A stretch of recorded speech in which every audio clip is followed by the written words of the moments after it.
ಒಂದು ಕೇಸಿನ ತನಿಖೆ ಹೇಗೆ ನಡೀಬಾರದು, ಕೊಲೆ ಪ್ರಕರಣದಲ್ಲಿ ಆರೋಪಿಗಳ ರಕ್ಷಣೆಗೆ ಪೊಲೀಸರೇ ನಿಂತ್ಕೊಂಡು ಬಿಟ್ರೆ ಏನಾಗುತ್ತೆ ಅನ್ನುವುದಕ್ಕೆ ಪ್ರತ್ಯಕ್ಷ ಸಾಕ್ಷಿ ಅಂತಿರುವ ಪ್ರಕರಣ ಇದು. ಯೋಗೀಶ್ ಗೌಡ ಕೊಲೆ ಕೇಸು. ಧಾರವಾಡ ಜಿಲ್ಲಾ ಪಂಚಾಯತ್ ಸದಸ್ಯ ಯೋಗೀಶ್ ಗೌಡ ಕೊಲೆ ಪ್ರಕರಣ.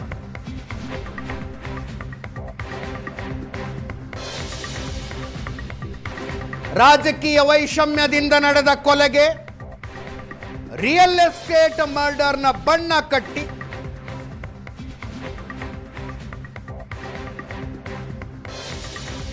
ಆರೋಪಿಗಳನ್ನ ಸರೆಂಡರ್ ಮಾಡಿಕೊಂಡಿದ್ರು ಪೊಲೀಸರು. ಯೋಗೀಶ್ ಗೌಡ ಅಣ್ಣ ಗುರುನಾಥ ಗೌಡ ಹಾಗೂ ಮಾಜಿ ಪೊಲೀಸ್ ಕಾನ್ಸ್ಟೇಬಲ್ ಬಸವರಾಜ್ ಕೊರವಾರ್ ಪ್ರಯತ್ನದಿಂದಾಗಿ ಇಡೀ ಪ್ರಕರಣ ಒಂದು ಲಾಜಿಕಲ್ ಎಂಡಿಗೆ ಬಂತು. ಸಿಬಿಐ ತನಿಖೆ ಎಳೆ ಎಳೆಯಾಗಿ ಬಿಚ್ಚಿಟ್ಟಿದೆ. ಇದು ರಾಜಕೀಯ ವೈಷಮ್ಯದ ಕೊಲೆ ಅಂತ.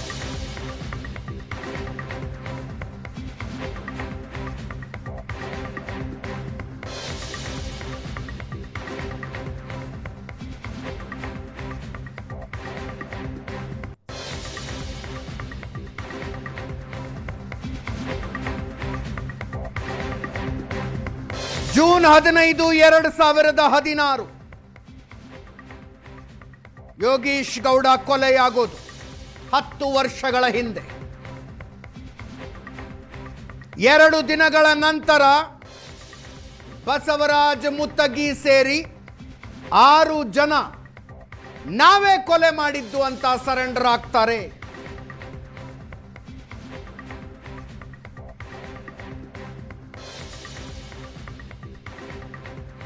ಅವರನ್ನೇ ಯೋಗೀಶ್ ಗೌಡ ಹಂತಕರು ಅಂತ ಧಾರವಾಡ ಪೊಲೀಸರ ಫೈನಲ್ ಮಾಡಿ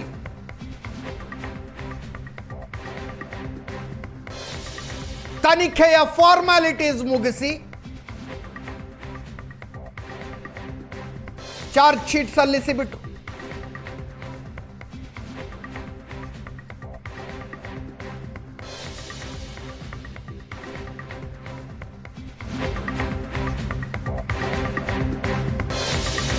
ಯೋಗೀಶ್ ಗೌಡ ಅಣ್ಣ ಗುರುನಾಥ ಗೌಡರಿಗೆ ಗೊತ್ತಿತ್ತು ತನ್ನ ತಮ್ಮನ ಕೊಲೆಯಲ್ಲಿ ವಿನಯ್ ಕುಲಕರ್ಣಿ ಕೈವಾಡ ಇದೆ ಅಂತ.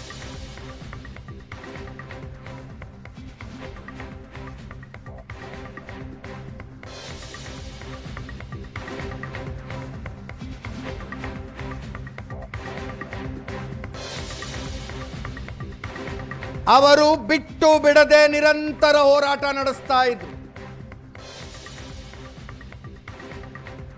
ಯೋಗೀಶ್ ಗೌಡ ಕೊಲೆಯಾಗಿ 1.5 ವರ್ಷದ ನಂತರ ಒಬ್ಬ ಪೊಲೀಸ್ ಅಧಿಕಾರಿ ತುಳಜಪ್ಪ ಸುಲ್ಫಿ ಗುರುನಾಥ ಗೌಡರನ್ನ ಕನ್ವಿನ್ಸ್ ಮಾಡೋದಕ್ಕೆ ಬರ್ತಾರೆ. ಇಲ್ಲಿಗೆ ಬಿಟ್ಟು ಬಿಡು, ಹೋರಾಟ ಮಾಡಬೇಡ ಅಂತ. ಆ ದೃಶ್ಯಗಳು ಸಿಸಿಟಿವಿಯಲ್ಲಿ ಸೆರೆಯಾಗಿದ್ದವು. ಜೊತೆಗೆ ಗುರುನಾಥ ಗೌಡರು ಆಡಿಯೋ ವಿಡಿಯೋ ರೆಕಾರ್ಡಿಂಗ್ ಮಾಡ್ಕೊಂಡಿದ್ರು ಮೊಬೈಲ್ನಲ್ಲಿ. ಏಷ್ಯಾನೆಟ್ ಸುವರ್ಣ ನ್ಯೂಸ್ ಕೈಗೆ ಸಿಕ್ಕವು ಆ ವಿಡಿಯೋಗಳು. ಸರಣಿ ವರದಿ ಪ್ರಸಾರ ಮಾಡಿದ್ವಿ ನಾವು. ಸರಣಿ ವರದಿ.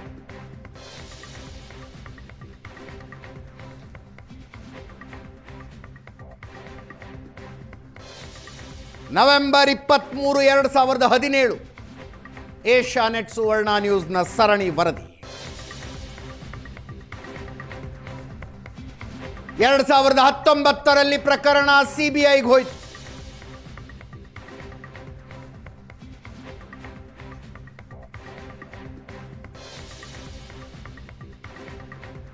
ಒಂದು ಕೇಸಿನ ತನಿಖೆ ಹೆಂಗಿರಬೇಕು ಅನ್ನುವುದಕ್ಕೆ ಉದಾಹರಣೆ ಅನ್ನುವಂತೆ ಸಿಬಿಐನವರು ತನಿಖೆ ಮಾಡಿದ್ರು. ಇದು ನಮ್ಮ ಹುಬ್ಬಳ್ಳಿ ರಿಪೋರ್ಟರ್ ಗುರುರಾಜ್ ಹೂಗಾರ್ ನೇರ ಸಂಪರ್ಕದಲ್ಲಿದ್ದಾರೆ. ಗುರುರಾಜ್, ಏನಿದೆ ಮಾತು ಹುಬ್ಳಿ ಧಾರವಾಡದಲ್ಲಿ? ಅಜಿತ್, ಏನಂತ ಹೇಳಿದ್ರೆ ವಿನಯ್ ಕುಲಕರ್ಣಿಯ ಇವತ್ತು ಏನು ಪ್ರಕರಣ ಏನಿದೆ, ತೀರ್ಪು ಹೊರಬರ್ತಾ ಇದೆ. ಸಾಕಷ್ಟು ಕುತೂಹಲದಲ್ಲಿದ್ದಾರೆ ಧಾರವಾಡ ಜಿಲ್ಲೆಯ ಜನ. ವಿನಯ್ ಕುಲಕರ್ಣಿಯ ದರ್ಪ ದೌಲತ್ತನ್ನ ಕಂಡಂತ ಜನರು ಹೇಳುವಂಥದ್ದು ಎಲ್ರಿಗೂ ಗೊತ್ತಿರುವಂಥ ವಿಚಾರ. ಈ ಒಂದು ಕೊಲೆ ಪ್ರಕರಣ ರಾಜಕೀಯ ವೈಷಮ್ಯಕ್ಕಾಗಿ ನಡೆದಿತ್ತು ಅಂತ ಹೇಳಿ ಆರಂಭದಿಂದಲೂ ಕೂಡ ಏಷ್ಯಾನೆಟ್ ಸುವರ್ಣ ನ್ಯೂಸ್ ಹೇಳ್ತಾ ಇತ್ತು. ಆದರೆ ಸ್ಥಳೀಯ ಪೊಲೀಸರು ಇಡೀ ಪ್ರಕರಣವನ್ನ ತಿರುಚಿ ನೈಜ ಆರೋಪಿಗಳನ್ನು ಕೈಬಿಟ್ಟು ಶರಣಾಗತಿಯಾದಂಥ ತಂಡವನ್ನೇ ಕೊಲೆ ಆರೋಪಿಗಳಂತೇಳಿ ಬಿಂಬಿಸಿ ಚಾರ್ಜ್ ಶೀಟ್ ಅನ್ನು ಸಲ್ಲಿಸಿ ಇಡೀ ಪ್ರಕರಣವನ್ನು ಮುಚ್ಚಿ ಹಾಕುವಂತ ಒಂದು ಪ್ರಯತ್ನವನ್ನು ಮಾಡಿತ್ತು. ಕೊಲೆ ನಡೆದ ದಿನ ಅಂದ್ರೆ ಜೂನ್ 15, 2016 ಸಂಜೆನೆ Asianet Suvarna news with CCTV footages ಅನ್ನು ಇಟ್ಕೊಂಡು ಹಂತಕರು ಯಾವ ವೆಹಿಕಲ್ ನಲ್ಲಿ ಬಂದ್ರು, ಎಷ್ಟು ಜನ ಬಂದ್ರು ಅನ್ನುವಂಥದ್ದನ್ನ ಸುದ್ದಿಯನ್ನ ಪ್ರಸಾರ ಮಾಡಿದ್ವಿ. ಅದಾದ ಬಳಿಕ ಏನಂತ ಹೇಳಿದ್ರೆ ವಿನಯ್ ಕುಲಕರ್ಣಿ ಈ ಒಂದು ಪ್ರಕರಣದಲ್ಲಿ ತನ್ನ ಪ್ರಭಾವವನ್ನು ಅಧಿಕಾರವನ್ನು ಬಳಸಿಕೊಂಡು ವ್ಯವಸ್ಥಿತವಾಗಿ ಈ ಒಂದು ಪ್ರಕರಣವನ್ನು ಮುಚ್ಚಿ ಹಾಕುವಂತ ಒಂದು ಪ್ರಯತ್ನವನ್ನು ಮಾಡಿದ್ರು. ಅದಕ್ಕೆ ಪೂರಕ ಹಂಬಂತೆ ಸಾಕ್ಷಿಗಳು ಸಿಗ್ತಾ ಹೋಯಿತು. ಯಾವ ಯೋಗೇಶ್ ಗೌಡನ ಸಹೋದರ ಗುರುನಾಥ್ ಗೌಡನನ್ನ ಅಂದ್ರೆ ಈ ಪ್ರಕರಣದಿಂದ ನೀವು ಹಿಂದೆ ಸರಿಬೇಕು, ಇದನ್ನು ಬೆಳೆಸಬೇಡಿ, ಇದರಲ್ಲಿ ಯಾವುದೇ ರೀತಿ ಮುಂದುವರಿಯುವಂಥ ಪ್ರಯತ್ನ ಮಾಡಬೇಡಿ ಅನ್ನುವಂಥ ಕುಟುಂಬದ ಮೇಲೆ ಒತ್ತಡ ಹೇರಿದಾಗ ನೇರವಾಗಿ ಇದರಲ್ಲಿ ವಿನಯ್ ಕುಲಕರ್ಣಿ ಇದ್ದಾರೆ ಅನ್ನುವಂಥ ಸಂಶಯಗಳು ಮತ್ತಷ್ಟು ದಟ್ಟವಾಯಿತು. ವಿನಯ್ ಕುಲಕರ್ಣಿ ಧಾರವಾಡದ ಹೋಟೆಲ್ ಉದ್ಯಮಿ ಮಹೇಶ್ ಶೆಟ್ಟಿ ಮನೆಗೆ ಗುರುನಾಥ್ ಗೌಡರನ್ನ ಕರೆಸಿಕೊಂಡು ಒಂದು ರಾಜಿ ಸಂಧಾನದ ಸಭೆಯನ್ನ ಮಾಡ್ತಾರೆ.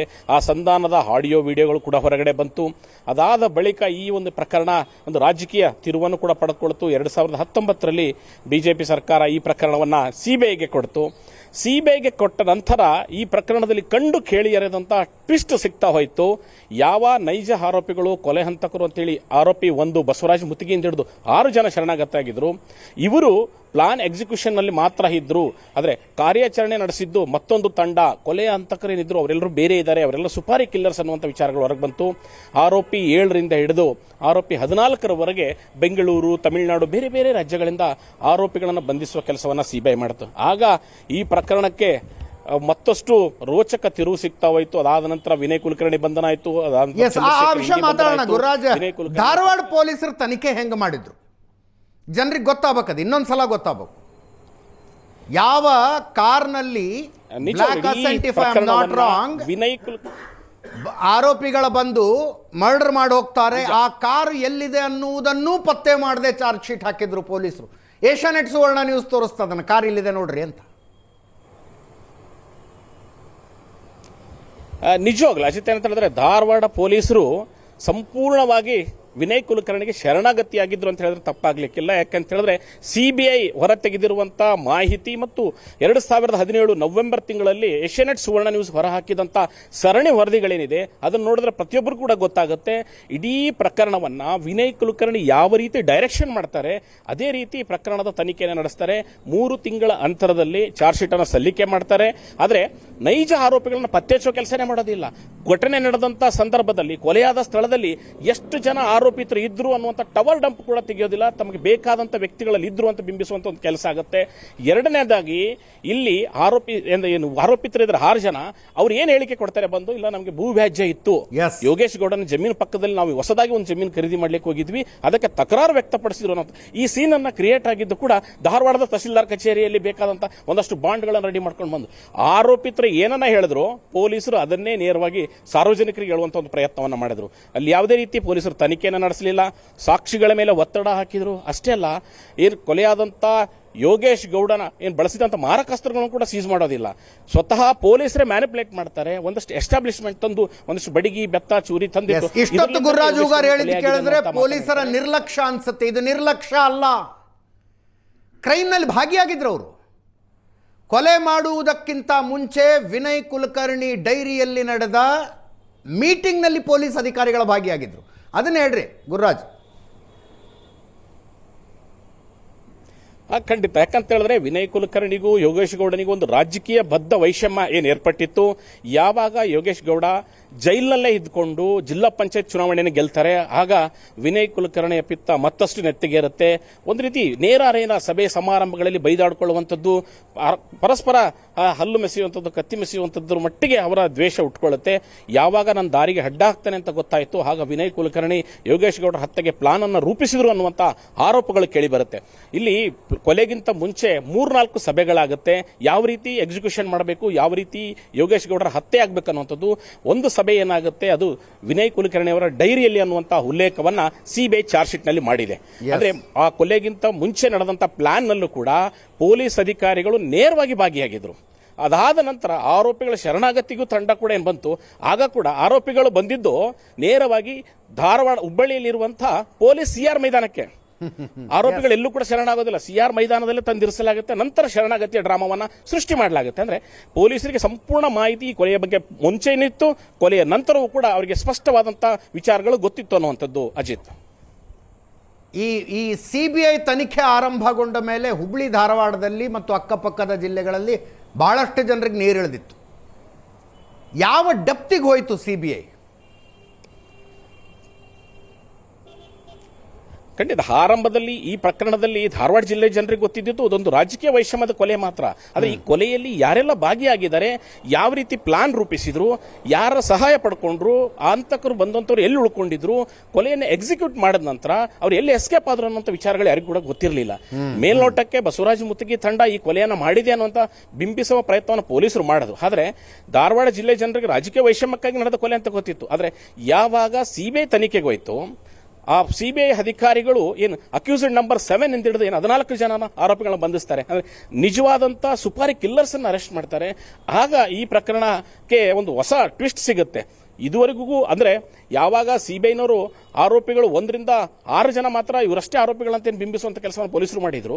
ಅದಾದ ನಂತರ ಸಿಬಿಐ ಬಂಧಿಸಿದಂತ ಹೊಸ ಆರೋಪಿಗಳು ಬಂದ ಬಳಿಕ ವಿನಯ್ ಕುಲಕರ್ಣಿ ಎಂಟೈರ್ ಟೀಮ್ಗೆ ನಡುಕ ಶುರುವಾಯಿತು. ಅವರ ಕೊಟ್ಟಂತ ಹೇಳಿಕೆ, ಅವರು ಪಡೆದುಕೊಂಡಂತ ಸುಪಾರಿ ಡೀಲ್ ಆಗಿರಬಹುದು, ಪ್ರತಿಯೊಂದು ವಿಚಾರಗಳು ಕೂಡ ಬೆಳಕಿಗೆ ಬಂತು. ಬೆಂಗಳೂರಿನಲ್ಲಿ ಸಭೆ ಆಗುತ್ತೆ, ಕೊಲೆಗಿಂತ ಮುಂಚೆ ಹಣ ಹೊಂದಿಸುವಂತ ಕೆಲಸ ಆಗುತ್ತೆ, ಹಣ ಟ್ರಾನ್ಸಾಕ್ಷನ್ ಯಾರಿಂದ ಯಾರ ಕೈಗೋಯ್ತು ಅನ್ನುವಂಥದ್ದನ್ನು ಕೂಡ ಸಿಬಿಐ ಎಸ್ಟಾಬ್ಲಿಷ್ ಮಾಡುತ್ತೆ. ಅದಕ್ಕೆ ಬೇಕಾದಂತಹ ತಾಂತ್ರಿಕ ಸಾಕ್ಷಿಗಳು, ಸಾಂದರ್ಭಿಕ ಸಾಕ್ಷಿಗಳು, ಏನು ಪ್ರತ್ಯೇಕ ಸಾಕ್ಷಿಗಳನ್ನು ಕ್ರೋಢೀಕರಿಸಲಿಕ್ಕೆ ಮುಂದಾಗುತ್ತೆ. ಈ ಒಂದು ಪ್ರಕರಣದಲ್ಲಿ ಒಟ್ಟು 48 ಜನ ಸಾಕ್ಷಿಗಳನ್ನ 164 ಸ್ಟೇಟ್ಮೆಂಟ್ ಮಾಡಿಸ್ತಾರೆ. ನ್ಯಾಯಾಧೀಶರ ಮುಂದೆ ಸಿಬಿಐ ನೇರವಾಗಿ ವಿಡಿಯೋ ರೆಕಾರ್ಡ್ ಮಾಡಿಸಿ ಹೇಳಿಕೆ ದಾಖಲಿಸುವಂತ ಒಂದು ಕೆಲಸವನ್ನು ಕೂಡ ಸಿಬಿಐ ಮಾಡಿದಾಗ ಇದೊಂದು ಫ್ಯಾಂಟಾಸ್ಟಿಕ್ ಎನ್ಕ್ವೈರಿ ಅಂತ ಹೇಳ್ಬೋದು. ಯಾಕಂದ್ರೆ ಕ್ಲಾಸಿಕ್ ಕೇಸ್. ಈ ಪ್ರಕರಣದಲ್ಲಿ ಸಿಬಿಐ ಎಕ್ಕಿ ತೆಗೆದಂತ ಕೊಲೆ ನಡೆದ 4 ವರ್ಷದ ನಂತರ ಪ್ರಕರಣ ಸಿಬಿಐಗೆ ಹೋಗುತ್ತೆ. ಆಗ ಸಾಕ್ಷಿಗಳು ಸಿಗೋದು ಕಷ್ಟ ಆಗಿತ್ತು, ತಾಂತ್ರಿಕ ಸಾಕ್ಷಿಗಳು ಹೊಂದಿಸೋದು ಕಷ್ಟ ಆಗಿತ್ತು. ಆದ್ರೆ ಎಲ್ಲವನ್ನ ಕ್ರೋಢೀಕರಿಸಿ ಸಿಬಿಐ ಸಾಲಿಡ್ ಎವಿಡೆನ್ಸ್ ಅನ್ನ 3 ಚಾರ್ಜ್ ಶೀಟ್ಗಳ ಮೂಲಕ ಕೋರ್ಟ್ ಮುಂದೆ ಸಬ್ಮಿಷನ್ ಮಾಡಿದೆ ಅಜಿತ್ ಈ ಪ್ರಕರಣದಲ್ಲಿ. ಎಸ್, ಅದಾದ ನಂತರ ಸಾಕ್ಷಿಗಳನ್ನು ಬೆದರಿಸುವ ಕೆಲಸ ಆಗತ್ತೆ. ಬೆದರಿಸುವುದು, ದುಡ್ಡು ಕೊಟ್ಟು ಖರೀದಿ ಮಾಡೋದು, ಕೋರ್ಟ್ನಲ್ಲವರು ಉಲ್ಟಾ ಸಾಕ್ಷ್ಯ ಹೇಳುವಂತೆ ಮಾಡುವುದು.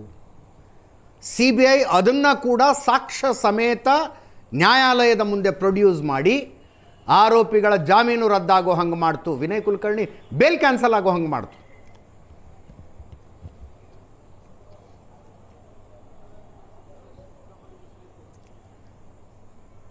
ನಿಜವಾಗ್ಲೂ ಜೊತೆ ಈ ಪ್ರಕರಣದಲ್ಲಿ ಸಿಬಿಐಗಿಂತ ಮುಂಚೆ ಕೂಡ ಸಾಕ್ಷಿಗಳ ಮೇಲೆ ಒತ್ತಡ ಹಾಕುವಂತ ಪ್ರಯತ್ನಗಳಾಯಿತು. ಆರಂಭದಲ್ಲಿ ಸ್ಥಳೀಯ ಪೊಲೀಸರು ತನಿಖೆ ನಡೆಸಿ ಸೆಷನ್ ಕೋರ್ಟ್ ನಲ್ಲಿ ವಿಚಾರಣೆ ನಡೀತಾ ಇತ್ತು. ಆವಾಗ ಸಾಕ್ಷಿಗಳನ್ನ ರಾಸಿ ಫಾರ್ಮ್ ಹೌಸ್ ನಲ್ಲಿಟ್ಟು ಅವರ ಡೈರಿಯಲ್ಲಿಟ್ಟು ಟ್ರೈನ್ ಮಾಡುವಂತದ್ದು. ಸ್ವತಃ ಪೊಲೀಸ್ ಅಧಿಕಾರಿನೇ ಸಾಕ್ಷಿಗಳನ್ನ ವಾಹನದಲ್ಲಿ ಕರ್ಕೊಂಡು ಹೋಗಿ ವಿನಯ್ ಕುಲಕರ್ಣಿ ಡೈರಿಗೆ ಬಿಡ್ತಾರೆ. ಅವ್ರು ಏನ್ ಡೈರೆಕ್ಷನ್ಸ್ ಕೊಡ್ತಾರೆ ಅದೇ ಪ್ರಕಾರ ಸೆಷನ್ ಕೋರ್ಟ್ ನಲ್ಲಿ ಬಂದು ಸಾಕ್ಷಿಗಳು ಹೇಳುವಂತದ್ದು. ಆಗ ಗುರುನಾಥ್ ಗೌಡರ ಕುಟುಂಬ ಇದ್ರ ಬಗ್ಗೆ ಪ್ರತಿರೋಧವನ್ನು ತೋರುತ್ತೆ, ಒಂದಷ್ಟು ಎವಿಡೆನ್ಸಸ್ ಅನ್ನು ಕೊಡುತ್ತೆ. ಕೊಲೆಗೆ ಬಳಸಿದ ಕಾರ್ಗಳನ್ನು ಕೂಡ ವಿಚಾರಣೆ ನಡೆಸಿಲ್ಲ ಅಂದಾಗ ಈ ಸಾಕ್ಷಿಗಳಿಗೆ ಬೆದರಿಕೆ ಆಗ್ತಾರೆ ಅನ್ನುವಂಥ ವಿಚಾರ ಬೆಳಕಿಗೆ ಬಂದ ನಂತರ ಹೈಕೋರ್ಟ್ ಡೈರೆಕ್ಷನ್ ಕೊಡುತ್ತೆ. ವಿನಯ್ ಕುಲಕರ್ಣಿ ವಿರುದ್ಧ 195A ಅಡಿ ಸಾಕ್ಷ್ಯನಾಶ ಪ್ರಕರಣದಡಿ ಮೊದಲ ಎಫ್ಐಆರ್ ಅನ್ನು ದಾಖಲಿಸಲಿಕ್ಕೆ ಧಾರವಾಡ ಪೊಲೀಸರಿಗೆ ಹೇಳುತ್ತೆ. ಸಿಬಿಐ ತನಿಖೆಗಿಂತ ಮುಂಚೆ ಆದಂತಹ ಮಹತ್ವದ ಬೆಳವಣಿಗೆ ಅಂತ ಹೇಳಿದ್ರೆ ವಿನಯ್ ಕುಲಕರ್ಣಿ ವಿರುದ್ಧ ಮೊದಲ ಬಾರಿಗೆ ಯೋಗೇಶ್ ಗೌಡ ಕೊಲೆ ಕೇಸ್ನಲ್ಲಿ 195A ಅಡಿ ಸೆಕ್ಷನ್ ಎ ಅಡಿಯಲ್ಲಿ ಅವರ ವಿರುದ್ಧ ಒಂದು ಎಫ್ಐಆರ್ ದಾಖಲಾಗುತ್ತೆ. ಸಾಕ್ಷಿಗಳ ಮೇಲೆ ಒತ್ತಡ ಹಾಕ್ತಾ ಇರುವಂತದ್ದು. ಅದಾದ ನಂತರ ಪ್ರಕರಣ ಸಿಬಿಐಗೆ ಹೋಗುತ್ತೆ. ಸಿಬಿಐಗೆ ಹೋದ ನಂತರ ಕೂಡ ಸಾಕ್ಷಿಗಳನ್ನ ಒತ್ತಡ ಹಾಕುವಂಥದ್ದು, ಮ್ಯಾನಿಪುಲೇಟ್ ಮಾಡುವಂಥದ್ದು, ಅವರಿಗೆ ಹಣದ ಆಮಿಷ ಒಡ್ಡುವಂಥ ಕೆಲಸಗಳನ್ನು ಮಾಡುತ್ತೆ. ಆದರೆ ಸಿಬಿಐ ಅತ್ಯಂತ ಸೂಕ್ಷ್ಮವಾಗಿ ಇವೆಲ್ಲ ವಿಚಾರಗಳನ್ನು ಗಮನಿಸ್ತಾ ಇತ್ತು, ಸಾಕ್ಷ್ಯಗಳನ್ನು ಸಂಗ್ರಹಿಸ್ತಾ ಇತ್ತು. ಯಾವಾಗ ಸ್ವತಃ ಹೋಟೆಲ್ ಒಂದರಲ್ಲಿ ಸಾಕ್ಷಿಗಳನ್ನ ಕೂರಿಸಿಕೊಂಡು ಹಣದ ಆಮಿಷ ಒಡ್ಡುವಂಥ ಕೆಲಸವನ್ನ ವಿನಯ್ ಕುಲಕರ್ಣಿ ಪರ ಇದ್ದಂಥವ್ರು ಮಾಡಿದ್ರು. ಅದನ್ನ ರೆಡ್ ಹ್ಯಾಂಡ್ ಆಗಿ ಹಿಡಿದು ಸುಪ್ರೀಂ ಕೋರ್ಟ್ ಗಮನಕ್ಕೆ ತರುವಂಥ ಕೆಲಸವನ್ನ ಮಾಡ್ತು. ಮಾಡಿತು. ಆಗ ವಿನಯ್ ಕುಲಕರ್ಣಿಗೆ ನೀಡಿದಂಥ ಜಾಮೀನನ್ನ ಕಳೆದ ವರ್ಷ ಜೂನ್ 6ರಂದು ರದ್ದುಪಡಿಸಿತು. ಅದಾದ ಬಳಿಕ ಕೋರ್ಟ್ನಲ್ಲಿ ವಿಚಾರಣೆ ನಡೀತು.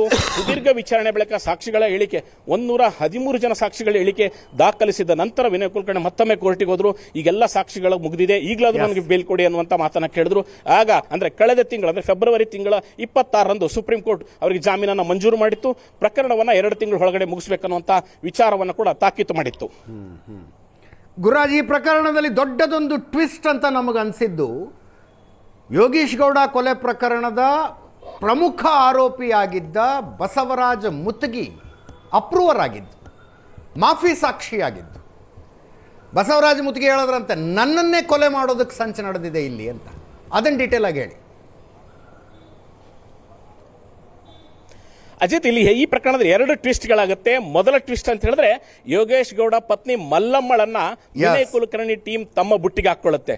ಸ್ವತಃ ಯಾರು ವಿಕ್ಟಿಮ್ ಇದ್ದಾರೆ ಅವರನ್ನ ಮೊದಲು ಬುಟ್ಟಿಗೆ ಹಾಕೊಂಡು ಮಲ್ಲಮ್ಮಳನ್ನೇ ಪ್ರಕರಣವನ್ನ ತಿರುಚುವಂಥದ್ದು, ಹಣದ ಆಮಿಷ ಒಡ್ಡುವಂಥದ್ದು. ಸ್ವತಃ ಯೋಗೇಶ್ ಗೌಡನ ಕೊಲೆ ಏನಿದೆ, ಈ ಕೊಲೆಯಲ್ಲಿ ವಿನಯ್ ಕುಲಕರ್ಣಿ ಪಾತ್ರವಿಲ್ಲ ಅಂತ ಹೇಳಿ ಸ್ವತಃ ಕೋರ್ಟಿಗೆ ಹೋಗಿ ಮಲ್ಲಮ್ಮ ಅಫಿಡವಿಟ್ ಅನ್ನು ಸಲ್ಲಿಸ್ತಾಳೆ. ಬಹುಶಃ ಇದು ಭಾರತದ ಇತಿಹಾಸ ಅಲ್ಲ, ಎಲ್ಲೂ ಕೂಡ ಕೇಳಲಿಕ್ಕೆ ಸಾಧ್ಯ ಇಲ್ಲ. ಪತಿಯ ಸಾವಿಗೆ ನ್ಯಾಯ ಕೇಳಬೇಕಾದಂತ ಹೆಣ್ಣು ಮಗಳು, ಕೊಲೆಯಾದ ದಿವಸ ಗೋಳಾಡಿದಂತ ಹೆಣ್ಣು ಮಗಳು ಯಾವ ರೀತಿ ಹಣಕ್ಕೆ ಬಲಿಯಾಗಿ ಆಕೆಯ ಜಾತಿ ವಿಷಯದಲ್ಲಿ ಆಕೆಯನ್ನ ಪ್ರಭಾವಿತರನ್ನಗೊಳಿಸಿ, ಯಾವ ರೀತಿ ಈ ಹಿಂದೆ 2017 ಒಬ್ಬ IPS ಅಧಿಕಾರಿ ಆ ಜಾತಿಯನ್ನ ಬಳಸ್ಕೊಂಡು ಆಕೆಯನ್ನ ಮ್ಯಾನಿಪುಲೇಟ್ ಮಾಡಿ ಇಡೀ ವಿನಯ್ ಕುಲಕರ್ಣಿ ತಂಡ ಪರವಾಗಿ ಕೆಲಸ ಮಾಡುವಂತೆ ಮಾಡ್ತಾರೆ. ಅದಾದ ಬಳಿಕ ಸ್ವತಃ ಮಲ್ಲಮ್ಮ ಸಂಪೂರ್ಣವಾಗಿ ಈ ಪ್ರಕರಣದಿಂದ ಹೊರಗಡೆ ಹೋಗ್ತಾರೆ. ಹೈಕೋರ್ಟ್ ನಲ್ಲಿ ಬಂದು ಮಲ್ಲಮ್ಮ 2 ಅಫಿಡವಿಟ್ ಸಲ್ಲಿಸ್ತಾರೆ, ಈ ಕೊಲೆಯಲ್ಲಿ ವಿನಯ್ ಕುಲಕರ್ಣಿ ಪಾತ್ರ ಇಲ್ಲ ಅಂತೇಳಿ. ಅದು ಒಂದು ಮೇಜರ್ ಟ್ವಿಸ್ಟ್. ಆದ್ರೆ 2ನೇ ಟ್ವಿಸ್ಟ್, ಈ ಕೊಲೆ ಪ್ರಕರಣದ ಪ್ರಮುಖ ಆರೋಪಿ ಸುಪಾರಿ ತಂಡದ ನೇತೃತ್ವವನ್ನ ಮೊದಲ ಬಾರಿಗೆ ವಹಿಸಿದಂತ ಬಸವರಾಜ್ ಮುತ್ತಗಿ ಅನ್ನುವಂಥದ್ದು. ಯಾಕಂತ ಹೇಳಿದ್ರೆ ಈ ಪ್ರಕರಣದಲ್ಲಿ ಆರಂಭದಿಂದಲೂ A1 ಆರೋಪಿಯಾಗಿದ್ದಂತ ಬಸವರಾಜ್ ಮುತ್ತಗಿ ಈ ಪ್ರಕರಣದ ರೂವಾರಿ ಅಂತ ಹೇಳಲಾಗ್ತಾ ಇತ್ತು. ಯಾವ ವಿನಯ್ ಕುಲಕರ್ಣಿ ಯೋಗೇಶ್ ಗೌಡರ ಹತ್ಯೆಗೆ ಪ್ಲಾನ್ ಅನ್ನು ರೂಪಿಸಿದ್ರು, ಅದು ಬಸವರಾಜ್ ಮುತ್ತಗಿ ಮೂಲಕ ರೂಪಿಸಿದ್ರು ಅನ್ನುವಂಥದ್ದೇನಿದೆ. ಈ ನೆಲೆಯಲ್ಲಿ ಆ ಆರೋಪಿ ಯಾವಾಗ ಕೋರ್ಟ್ ಮುಂದೆ ಬಂದು ಒಂದು ಅಪ್ಲಿಕೇಶನ್ ಹಾಕೊಳ್ತಾರೆ, ಇಲ್ಲ ನನಗೆ ಈ ಪ್ರಕರಣ ನನಗೆ ಥ್ರೆಟ್ ಇದೆ, ಹಾಗಾಗಿ ನಾನು ಅಪ್ರೂವಲ್ ಆಗ್ತೀನಿ, ಮಾಫಿ ಸಾಕ್ಷಿ ಆಗ್ತೀನಿ ಅಂತ ಕೋರ್ಟ್ ಮುಂದೆ ಹಾಕಿದಾಗ ನಿಜವಾಗ್ಲೂ ವಿನಯ್ ಕುಲಕರ್ಣಿ ಜಂಗಾಬಲವೇ ಹುಡುಗಿ ಹೋಯಿತು. ಇಡೀ ಪ್ರಕರಣಕ್ಕೆ ಮತ್ತೊಂದು ಟ್ವಿಸ್ಟ್ ಸಿಕ್ತು. ಯಾಕಂತ ಹೇಳಿದ್ರೆ ಯಾವ ರೀತಿ ಕೊಲೆ ಪ್ಲಾನ್ ನಡೀತು, ಎಕ್ಸಿಕ್ಯೂಷನ್ ಆಯಿತು, ಯಾರೆಲ್ಲ ಭಾಗಿಯಾಗಿದ್ರು ಅನ್ನುವಂಥದ್ದು ಬಸವರಾಜ್ ಮುತ್ತಗಿಗಿಂತಲೂ ಹೆಚ್ಚಾಗಿ ಮತ್ತೊಬ್ಬರಿಗೆ ತಿಳಿಲಿಕ್ಕೆ ಸಾಧ್ಯವಿಲ್ಲ. ಯಾಕಂತ ಹೇಳಿದ್ರೆ ನೇರವಾಗಿ ಭಾಗಿಯಾಗಿದ್ರು. ವಿನಯ್ ಕುಲಕರ್ಣಿಯ ಪ್ರತಿ ಪಲ್ಸ್ ಕೂಡ ಆತನಿಗೆ ಗೊತ್ತಿತ್ತು. ಯಾವಾಗ ಆತ ಬಂದು ಕೋರ್ಟ್ ಮುಂದೆ ನಾನು ಅಪ್ರೂವಲ್ ಆಗ್ತೀನಿ ಅಂತ ಹೇಳಿದಾಗ ಈ ಪ್ರಕರಣಕ್ಕೆ ಮತ್ತಷ್ಟು ಮೇಜರ್ ಟ್ವಿಸ್ಟ್ ಸಿಕ್ತು ಅಂತ ಹೇಳ್ಬೋದು ಅಜಿತ್. ಈಗ ಬಿಗಿ ಭದ್ರತೆಯಲ್ಲಿದ್ದಾರೆ ಬಸವರಾಜ ಮುತ್ತಗಿ, ಪ್ರಾಣಕ್ಕಿನ್ನೂ ಅಪಾಯ ಇದೆ. ಹೌದು, ಕೇಂದ್ರದ ಕೈಗಾರಿಕಾ ರಕ್ಷಣಾ ದಳ ಇದೆಯಲ್ಲ, ಎಸ್, CISF ಭದ್ರತೆ, ಗನ್ಮನ್ಗಳ ಭದ್ರತೆಯಲ್ಲಿದ್ದಾರೆ ಹೇಳಿತ್ತು. ಕೋರ್ಟ್ನಲ್ಲಿ CISF ಭದ್ರತೆಯಲ್ಲಿದ್ದಾರೆ. ಹೌದು.